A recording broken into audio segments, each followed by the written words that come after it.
மட்டும் ராண்டி பயிலுங்களோட எல்லாம் நான் இருந்திருக்கவே கூடாது. நான் பண்ணது தப்புதான், தப்புதான், தப்புதான். நான் பண்ணது தப்புதான். ஏத்தா அவனே சோத்துக்கு தடிக்கிறதுக்கம் போட்டுக்கிட்டு இருக்கான். இதுல ஒன்ன வேற வச்சு அவன் காப்பாத்துவானா? ஏத்தா நீ வேற உலகம் புரியாம பேசிட்டு இருக்க. அத்தையே மன வலியில இருக்காங்க. இப்பவும் இந்த மாதிரி எகத்தாளமா பேசணுமா தம்பி? கொஞ்சம் அமைதியா இருங்க. வடிவே, நீ இதுல தலையிடாத. ஆனா உன இப்படி ஒண்ணு சொல்லிடுங்க. நான் பேசக்கூடாது, மாறி பேசக்கூடாது, அத்தை பேசக்கூடாது. நீங்க என்ன அக்கிரமம் பண்ணாலும் அதெல்லாம் பாத்துக்கிட்டு நாங்க அமைதியா உக்காந்துருக்கணும், அப்படிதானே? வடிவே, கொஞ்சம் கூட உங்களுக்கெல்லாம் மனசாட்சி உறுத்தலையாங்க? 1000 தான் இருந்தாலும் அவர் உங்க சொந்த தம்பிங்க. வீட்ல என்ன சண்டை போட்டாலும் வெளி இடத்துல அவர் ஒரு தடவை கூட உங்களை விட்டு கொடுத்ததே இல்ல.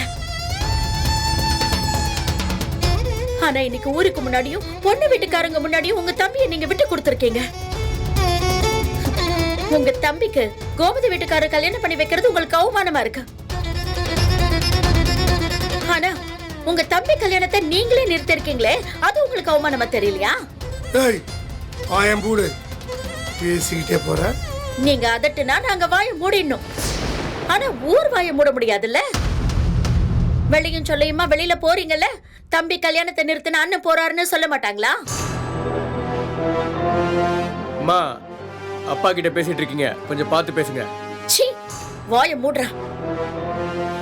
ஏற்கனவே சேர்த்து வச்ச பாவத்தாலதான் உன் கல்யாணம் நடக்கவே மாட்டேங்குது. இந்த லட்சணத்துல மேலும் மேலும் பாவமா சேர்த்துட்டு போங்க. குடும்பம் நல்லா வழங்கிடும்.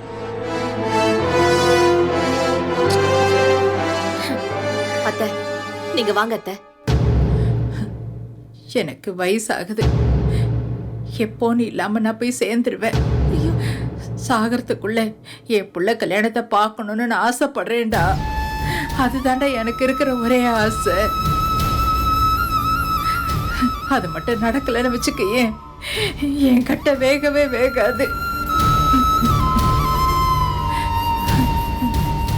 அப்புறம் 7 ஜென்மத்துக்கும் பெத்தவளோட ஆசையை நிராசையாக்கின பாவத்தை நீங்க தாண்ட தூக்கி சுமக்க போறீங்க. அதை ஞாபகம் வச்சுக்கோங்க. வேண்டாண்டா, வேண்டாம். நீயும் போ மாதிரி.